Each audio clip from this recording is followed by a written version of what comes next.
Hey, what's going on guys, Rob here from the Hybrid Network and welcome back to a Star Wars video, and today we have got a pretty sizable update for you.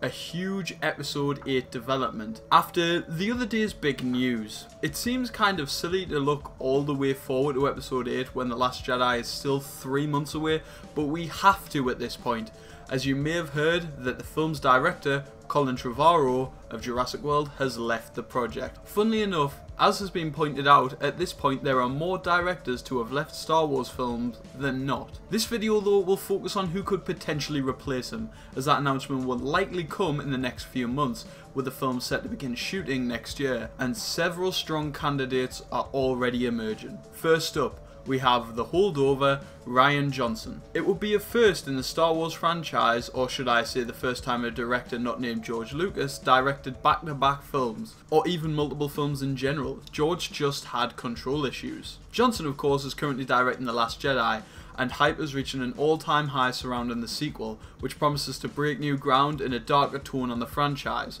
something many felt Episode 7 ultimately failed to do. Before Episode 7, Johnson was a notorious innovator and unique filmmaker, best known for movies like the twisty time travel tale Looper and high school noir film Brick, as well as several of the most iconic episodes of Breaking Bad like Ozymandias and Fly. According to early reports, Johnson is the odds-on favourite to take the reins of Episode 8, given maybe the pivotal fact that he has nothing solid slated for next year and thus would be available. Our second candidate is another returnee, J.J. Abrams. Abrams is one of the most well-known filmmakers in Hollywood at this point, given his propensity for being involved in high-profile blockbusters, especially sci-fi. First he handled the reboot of Star Trek in 2008, and then 7 years later jumped sides and brought Star Wars back to the big screen with The Force Awakens. He might not be fans' first choice, especially diehards who felt that Episode 7's callbacks to A New Hope failed to straddle a line of homage and reverence, and instead fell into soft reboot territory at best,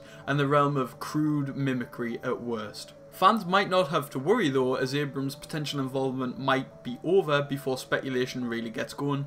The problem? Abrams is supremely busy producing or executive producing 12 separate projects in development at this time. While those two seem like main candidates, there are some other options available that Lucasfilm and Disney might consider. One of the most popular and potentially most polarizing is Steven Spielberg.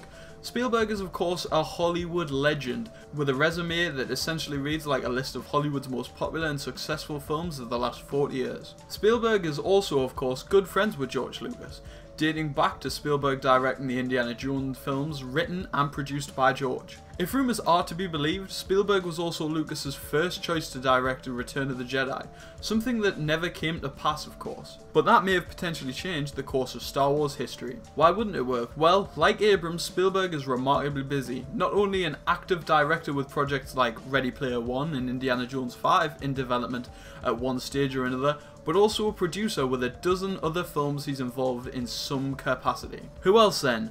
One pick I've seen floated is Patty Jenkins, the director of Wonder Woman, who would definitely bring to the table a potentially potent combo of blockbuster success, big name and girl power that Disney might find hard to pass up. One of my favourite potential picks would be Denis Villeneuve. I've probably pronounced that wrong, but it's the new director of Blade Runner 2049.